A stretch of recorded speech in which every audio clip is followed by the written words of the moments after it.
Mesdames, Messieurs, bonjour. Le même plaisir de vous retrouver pour vous présenter tête à tête avec Jean-Emmanuel. Aujourd'hui, comme on le fait souvent avec nos connaissances, avec nos amis, on va échanger avec la vice-présidente de la Commission des droits de la personne et de la jeunesse, Myrlande Pierre, autour de ce que fait cet organisme. Parce que souvent, on a des organismes qui existent dont on n'utilise pas les services parce qu'on n'est pas au courant. Et je crois que cet organisme-là, cette commission, fait un travail intéressant et surtout a une responsabilité importante et qu'on gagnerait à connaître. Myrlande Pierre, bonjour. Bonjour, bonjour Jean-Emmanuel. Bonjour, ça fait plaisir d'avoir cet Absolument, à échange moi avec vous. aussi. La première question que je vais poser à la vice-présidente de la commission, ça mange quoi en hiver? Qu'est-ce que la commission? Parce que ça peut prêter à confusion quand il y a la commission de la personne qu'on connaissait. Et maintenant, on parle de commission de la jeunesse. Est-ce qu'il y a une différence notable? Est-ce que c'est important? Qu'est-ce que c'est Oui, cette commission? d'accord, tout à fait. Alors, je vais situer le mandat, la mission de la commission, puis ça va permettre d'avoir une meilleure compréhension et connaissance. Alors, la Commission des droits de la personne et des droits de la jeunesse a d'abord pour mission d'assurer le respect et la promotion des principes qui sont énoncés dans la Charte des droits et libertés de la personne du Québec. Alors, elle assure aussi, comme vous le mentionniez préalablement, la protection de l'intérêt de l'enfant. Ainsi que le respect de la promotion des droits qui lui sont reconnus, donc par la loi sur la protection de la jeunesse. Elle veille également à l'application de la loi sur l'accès à l'égalité en emploi dans des organismes publics. Et c'est une des responsabilités lorsque je suis rentrée en fonction en 2019 que m'a confié le président de la commission, donc d'assurer le suivi de la loi sur l'accès à l'égalité en emploi dans des organismes publics. Et donc, depuis sa création en 1976 et suivant les mandats qui lui sont octroyés en vertu de la Charte québécoise, la Commission œuvre activement, par exemple, à enrayer toutes les formes de discrimination. Et il faut souligner aussi en inscrivant les droits et libertés dans un texte de nature supra-législative, le Québec a cherché à ce que soit garanti par la volonté collective et mieux protégé contre toute violation. Alors, la Charte québécoise a pour objet de protéger la dignité inhérente à toute personne ainsi que le droit à l'égalité. Donc, lorsque je faisais référence que la Charte protège toute personne au Québec contre les discriminations. Donc, ce sont des discriminations qui sont prévues en fonction des 14 motifs interdits par la Charte en matière de discrimination. Donc, les 14 motifs, ça inclut la race. Bien entendu, Jean-Emmanuel, vous savez comme moi, la race qui est un construit sociologique, mais qui reste encore un marqueur dans nos sociétés. Ouais. Donc, la race permet justement d'appréhender et de mieux lutter, par exemple, contre les questions de profilage racial et de discrimination raciale et de racisme. Parmi les autres 14 motifs, je ne vais pas les énumérer tous, on les retrouve très bien sur le site de la commission, mais il y a le sexe, parce qu'on peut encore être discriminé en fonction du sexe.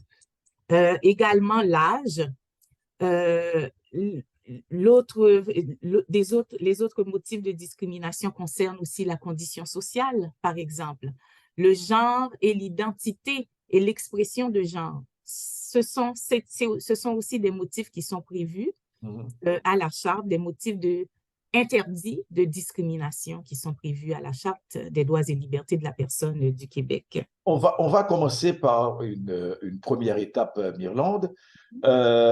C'est la question de l'égalité en emploi qui est de votre responsabilité. euh, vous avez beaucoup à faire parce que, Énormément, oui. je regardais les statistiques, on n'a pas beaucoup bougé en termes de quotas, de présence de diversité, de personnes issues de diversité dans l'administration publique.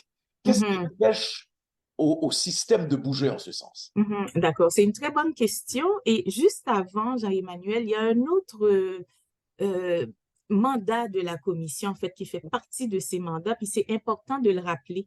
La commission a également comme mandat d'analyser les projets de loi qui sont déposés à l'Assemblée nationale du Québec et les projets de règlement du gouvernement du Québec et d'effectuer des recommandations appropriées dans les situations, par exemple, où elle constate des risques d'atteinte aux droits et libertés. Très Donc, bien. plusieurs projets pendant l'année qui sont amenés par l'Assemblée nationale, la commission va faire des recommandations, va soumettre des mémoires.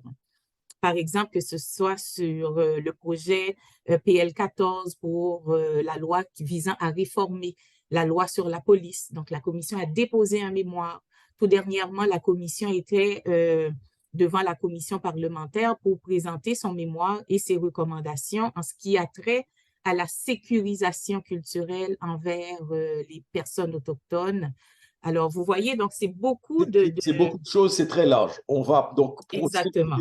procéder par priorité et vous imaginez pourquoi je commence par la question de l'égalité en emploi.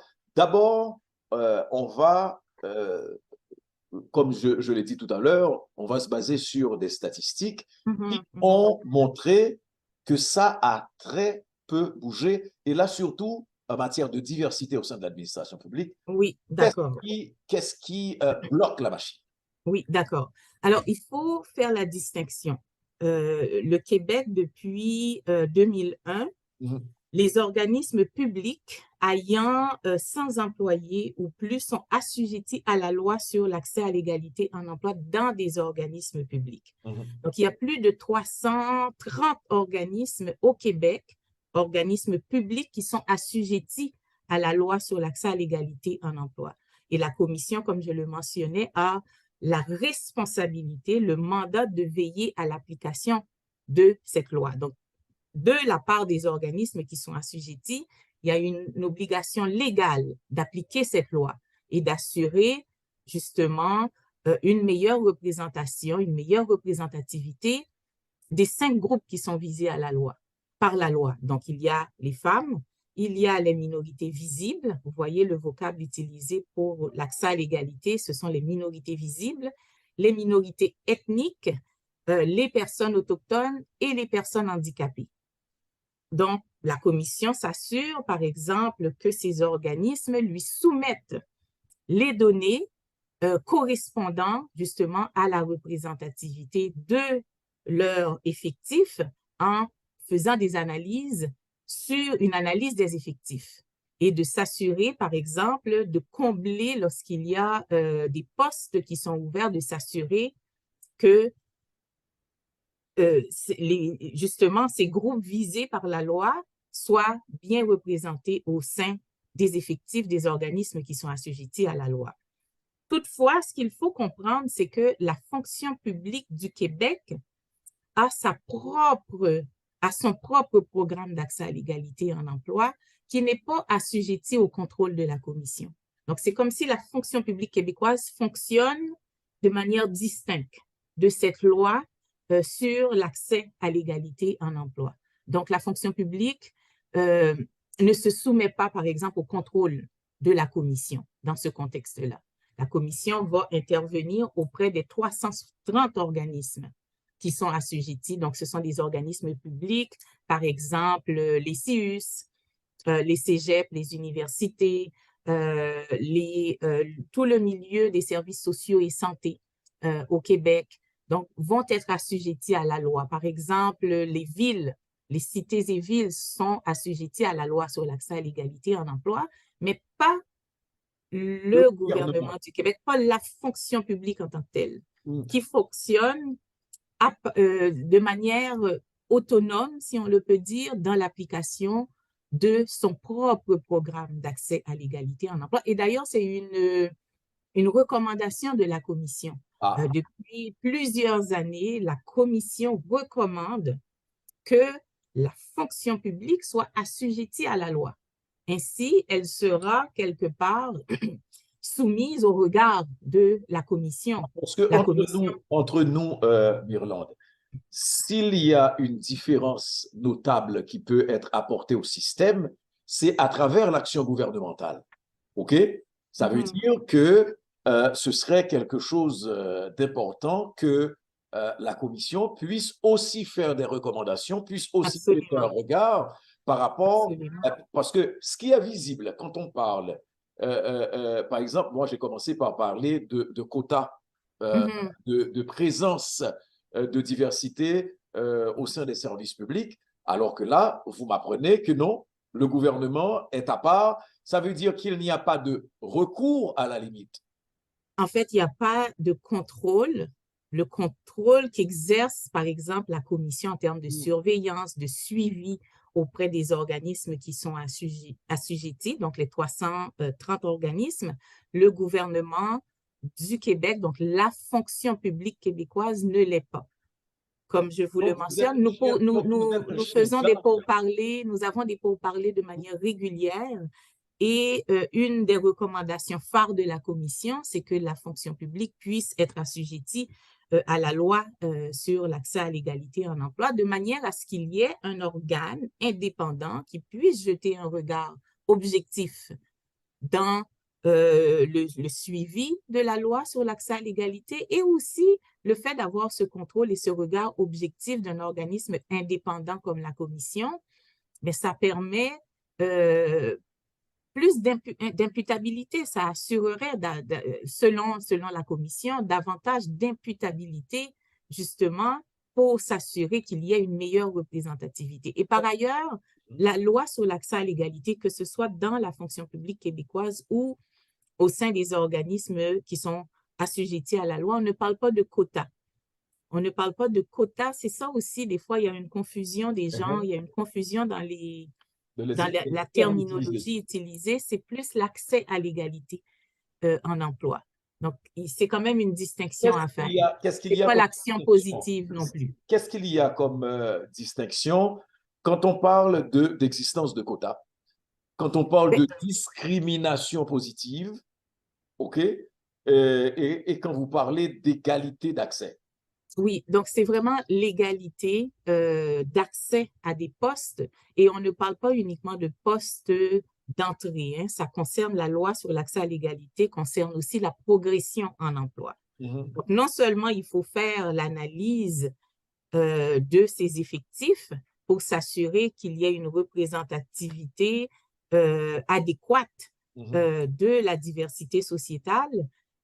Ça concerne aussi la progression en emploi parce que ce qu'on constate, par exemple, bon an, mal an, en ce qui concerne soit les minorités visibles, les personnes autochtones, les personnes handicapées, c'est qu'il y a un problème aussi dans la progression en emploi, c'est-à-dire les corps décisionnels pour tous les groupes, hein, que ce soit les femmes, les minorités visibles, les personnes d'origine ethnique, les personnes handicapées, les personnes autochtones.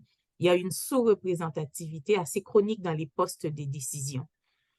Et par exemple, pour les autochtones, bon an, mal an, les chiffres stagnent. On ne constate pas de progression en emploi et la commission fait ses suivis auprès de ces organismes afin que ces organismes puissent déployer davantage d'efforts pour rencontrer les objectifs qui sont prédéterminés en fonction de la disponibilité aussi de la main-d'œuvre. Donc, il y a tout un calcul qui se fait là, à partir de paramètres bien précis pour s'assurer, par exemple, que les cibles sont bien définies par les organismes avec la contribution de la commission qui en fait, accompagne aussi les organismes dans la définition de ces cibles à atteindre pour assurer la diversité sociétale. On revient à ce que vous disiez tout à l'heure, qui est la limite ou les limites de la commission. Je dis la limite parce que c'est le gouvernement surtout. Finalement, vous êtes un chien de garde et, qui n'en est pas tout à fait un, parce Est-ce que que vous vous avez parlez un espace directement important qui de... vous échappe, qui est l'espace gouvernemental, l'espace public. Oui, mais ça, c'est la loi. Donc, ça prendrait un changement législatif. Ça Mhm, prendrait un changement législatif parce que la loi en elle-même, telle qu'elle est stipulée, mhm. n'inclut pas la fonction publique québécoise. Et ça, c'est la commission agit en fonction de la loi. Donc, si la fonction publique devait être justement assujettie à la loi, ça prendrait un changement législatif pour se faire, ce qui n'est pas le cas actuellement. D'où la recommandation de la commission au gouvernement, au Conseil du Trésor, par exemple, du Québec, de s'assurer que la commission, en fait, que la commission puisse justement devenir le chien de garde pour s'assurer de l'évolution puis de l'application optimale de la loi sur l'accès à l'égalité en emploi dans des organismes publics. OK. Parce Commission. qu'actuellement, la fonction publique québécoise n'est pas assujettie et la loi ne prévoit pas cet assujettissement tel que la loi est stipulée actuellement. Et comme je vous dis, donc l'impression que vous me laissez, c'est que vous êtes un chien de garde, mais limité dans ses actions, avec des pâturages. Ben, Mais c'est-à-dire pas en fonction des organismes qui sont assujettis à la loi, parce que c'est la loi seulement le par rapport prévoit. au Le gouvernement. mandat de la commission est clair à cet égard. Mhm. Donc, en ce Maintenant, qui concerne... maintenant, il y a dans la question concernant les missions de cette commission, on a essayé d'éclaircir au début, est-ce que ça n'arrive pas, par exemple, que vous marchez dans les plates-bandes d'autres organismes quand vous parlez de protection de la jeunesse? Tout ce qui vient en tête rapidement, c'est la DPJ. Comment vous partagez les limites, comment vous partagez les paramètres?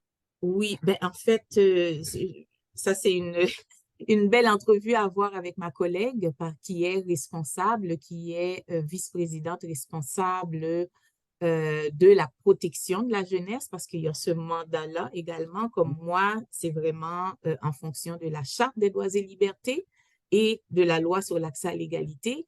Euh, En fait, le mandat jeunesse, comme on le souligne, donc qui est sous la responsabilité de Madame Suzanne Harpin, c'est d'assurer l'intérêt de l'enfant, donc la protection des droits de la jeunesse en fonction de la LPJ, donc la loi sur la protection de la jeunesse.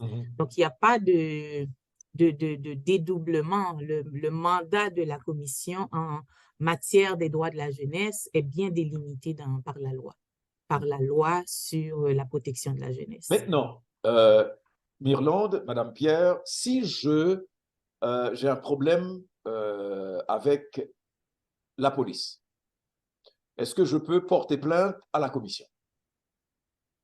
Toute personne qui allègue avoir été victime de discrimination, que ce soit en matière de profilage racial ou une discrimination, par exemple, dans le logement, ils pensent que du fait de son appartenance, par exemple, à un groupe donné, donc en fonction des 14 motifs que je mentionnais tout à l'heure, oui, peut recourir à la commission en déposant une plainte à la commission et la commission va enquêter pour, de manière à l'enquête va déterminer s'il y a suffisance de preuves et lorsque la commission statue qu'il y a suffisance de preuves, la commission va saisir le tribunal. Comme nous avons plusieurs dossiers de profilage racial pour lesquels la commission a statué qu'il y a suffisance de preuves, la commission va saisir le tribunal des droits de la personne. Vous recevez approximativement combien de plaintes, par exemple, par année? Pour une idée, pour avoir une Une, idée du oui, je peux vous travail donner que vous avez à abattre. parfait, oui. Là, Mais en fonction, juste pour vous dire, nous avons rendu public notre rapport annuel récemment Donc, la commission rend compte, là, fait une reddition de compte dans le cadre de son rapport annuel. Pour le premier mandat qui consiste donc à protéger les personnes contre la discrimination et le harcèlement dans le cadre de la Charte des droits et libertés, la commission a traité et fermé plus de 2100 dossiers de plainte en discrimination, soit 40% de plus que l'année précédente. Vous voyez, donc ça vous donne un peu un chiffre en matière de discrimination pour cette période donnée. Et on a vu, puisqu'on parlait de statistiques, je reviens donc aux statistiques pour souligner, par exemple, sur la question de discrimination ou les questions de discrimination, on va s'en tenir momentanément à la question de discrimination raciale, parce qu'on sait que fondamentalement, il y a beaucoup de plaintes pour abus. Moi-même, comme journaliste que je reçois, des gens qui tous les jours sont victimes de discrimination, on aurait l'impression, quand je dis que les choses n'ont pas bougé beaucoup, on aurait l'impression que les réflexes, malgré les dénonciations, sont restés les mêmes. Avec le nombre de plaintes que vous avez, est-ce que vous avez l'impression que les choses n'ont pas beaucoup bougé? Ben, écoutez, nous sommes dans une société, il y a des enjeux qui sont émergents. Il y a bon, la question du racisme, par exemple, dans le contexte de ce qui s'est passé aux États-Unis avec George Floyd, vous voyez. Donc, il y a eu quand même une espèce de résurgence aussi de ces questions-là. Les personnes, les citoyens sont de plus en plus aussi au fait de leurs droits. Donc, est-ce que les choses s'améliorent? Bon, moi, je pense que toutes les questions de discrimination, que ce soit fondées sur la race, le sexe ou l'identité de genre ou l'expression de genre, ce sont, comme société, nous devons être vigilants. Nous devons être vigilants et la commission va continuer à jouer son rôle dans ce contexte-là, de par le mandat que lui a conféré la Charte des droits et libertés de la Parce que la tentation serait de dire, ah, il y a les réseaux sociaux, ça c'est le réflexe de la sociologue en vous aussi, et il y a les réseaux sociaux qui rendent donc de manière immédiate, avec une certaine immédiateté, telle situation, on a la chose sous les yeux et sous le nez quasiment au moment où c'est en train de se passer, de se produire. Tout à fait, tout à fait. Mais en même temps, ça veut dire c'est pas qu'il y ait plus d'actes répréhensibles, mais qu'on soit plus au courant. Les deux peuvent cohabiter. Les deux cohabitent, à mon avis. Parce que j'allais dire, c'est quand même beaucoup le nombre d'infractions qu'on constate sur les réseaux sociaux. Tout à fait.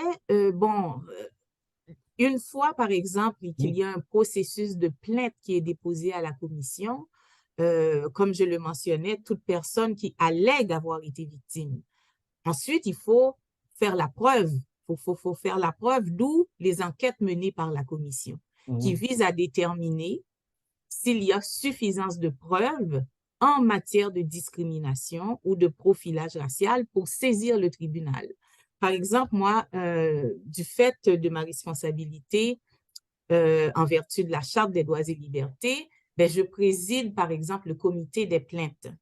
Donc, à toutes les 3 semaines, nous recevons au sein du comité des plaintes les dossiers de plainte afin que nous puissions statuer s'il y a suffisance de preuves. Donc, après enquête, on nous dépose des dossiers de plainte, que ce soit en matière de profilage racial ou, par exemple, de discrimination dans le domaine du logement.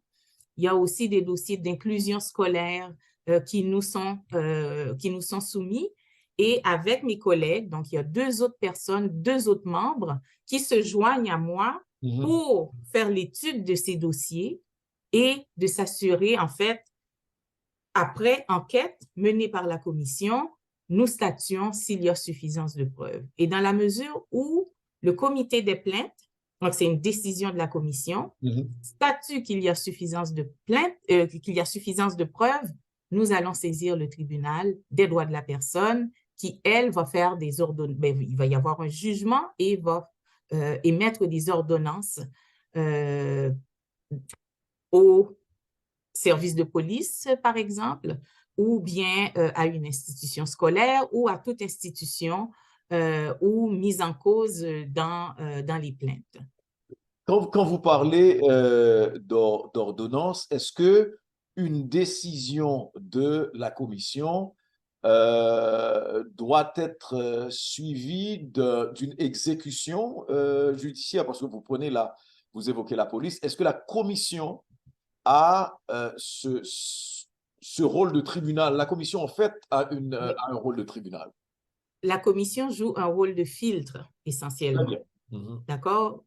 Joue ce rôle de filtre, donc va enquêter, va mener des enquêtes avec toute la question de l'équité procédurale, donc va rencontrer la personne plaignante, va rencontrer aussi la partie mise en cause pour obtenir la version, donc les deux versions, et à partir de là, il y a une analyse des faits, une analyse de la preuve, et c'est ça que, par exemple, la direction des enquêtes chartes et ainsi que des avis juridiques que nous recevons, parce qu'il y a une direction des affaires juridiques également, qui vont se pencher sur les situations de plainte et vont nous soumettre leur analyse, et à partir de ces analyses, des faits, nous statuons si oui ou non il y a suffisance de preuves. Et à partir du moment où la commission statue qu'il y a suffisance de preuves en matière de discrimination, en matière de profilage racial, par exemple, parce que c'est un sujet qui revient souvent dans l'actualité. C'est pour cette raison que je tente d'illustrer des situations de plainte. Et à partir de là, la commission va saisir le tribunal dans ce contexte-là. Et c'est le tribunal, vous voyez, qui va faire l'ordonnance nécessaire. Oui, ça doit, oui, bien sûr, les organismes qui sont reconnus coupables vont devoir donner suite aux ordonnances du tribunal. Donc C'est exécutoire, c'est exécutoire. Parce qu'il s'agit d'un jugement. OK. Donc, dans la manière de procéder, en fait, la commission est comme un parquet qui engage une enquête préliminaire, une évaluation des preuves, voir s'il y a matière d'engager une enquête. Une poursuite devant le tribunal, de saisir le tribunal, de saisir. Intéressant. Et la commission représente la partie plaignante. OK, Donc, très bien. dans Donc, un pourcentage très élevé, la commission va représenter aussi. Donc, va c'est comme un représenter. parquet, c'est comme un commissaire. Le terme commissaire du gouvernement ne s'approprie pas, mais c'est comme un commissaire qui va mener une enquête, etc. Mais c'est pour porter l'accusation, si on veut. Oui, oui, exactement. Oui. Une fois qu'on statue qu'il y a suffisance de preuves, donc la commission, finalement, porte le dossier, va saisir le tribunal en fonction de la plainte, puisqu'on a statué préalablement qu'il y a suffisance de preuves. Très bien. Dernier aspect à aborder, je sais qu'il y a la question de la police. Je pense que vous aviez évoqué au début de l'entrevue des recommandations que vous vouliez par rapport à la police, que vous vouliez formuler ou que vous avez formulées par rapport à la police. Parlant de profilage racial, vous avez du pain sur la planche parce que malgré les scandales successifs, la question du profilage racial est restée très aiguë au sein des communautés culturelles, en particulier de communautés racisées. Non, tout à fait. C'est en fonction du motif race, parce qu'il peut y avoir d'autres domaines. Hein. Bon, oui, la sécurité publique, donc les questions de profilage racial, mais je parlais aussi du logement, parfois du travail. C'est vraiment le domaine de la sécurité publique qui enregistre le plus de plaintes en fonction de la race. Très bien. Alors oui, c'est un enjeu, c'est une problématique particulière, je dirais, à laquelle il faut vraiment trouver des solutions. Bien sûr, la commission va jouer son rôle en fonction de son mandat. Il y a aussi la dimension éducative. Par exemple, la commission a la direction de l'éducation, donc qui vise aussi à prévenir. Donc, moi, je pense que dans des situations aussi complexes, par exemple, telles que les questions de racisme ou de profilage racial, ça prend un continuum d'actions qui peuvent mener à l'éradication du phénomène. Et les services de police ont leur part de responsabilité aussi. Vous voyez, donc, c'est dans ce contexte aussi, la commission a signé l'année dernière une entente de collaboration avec le ministère de la Sécurité publique, le commissaire à la déontologie policière, l'École nationale de police du Québec, une entente pour assurer une formation, mais une formation qui va prendre en compte le cadre de la charte et, bien entendu, au cœur de cette formation, les questions de droits de la personne constituent là un jalon important. Et c'est historique parce que c'est la première fois que ça arrive au Québec. Et je suis... Il y a ces 4 organismes importants, donc vous comprendrez que le rôle du MSP, le ministère de la Sécurité publique est prépondérant, l'École nationale de police de Québec et le commissaire à la déontologie et bien sûr la commission qui a été quelque part l'instigatrice de ce projet-là de formation. D'ailleurs, il y a eu le déploiement des premières formation auprès des répondants et c'est une formation qui va se déployer à l'échelle du territoire du Québec. Donc, ça va aussi amener une cohérence dans la formation parce qu'il y a toujours eu des formations en matière de sensibilisation, de formation à l'éducation sur le profilage racial. La plus-value de cette formation, c'est qu'elle sera quelque part plus uniforme, c'est-à-dire les services de police vont devoir se conformer à un cadre de formation. C'est-à-dire que vous allez avancer tous dans la même direction, dans le même et seul but qui est protéger les droits des citoyens. Absolument, tout à fait. On va revenir certainement, Myrlande Pierre, à d'autres moments. Je voudrais, là, on a débroussaillé.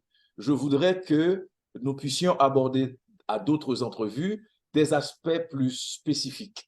D'accord, oui, avec plaisir. Oui, c'est vrai que là, c'est... J'ai toujours été sous le charme de la sociologue, la personne qui, quand elle mène le dossier avec cœur. Et je suis sûr que vous allez continuer à faire des différences là où vous êtes. Merci beaucoup, Myrlande. Oui.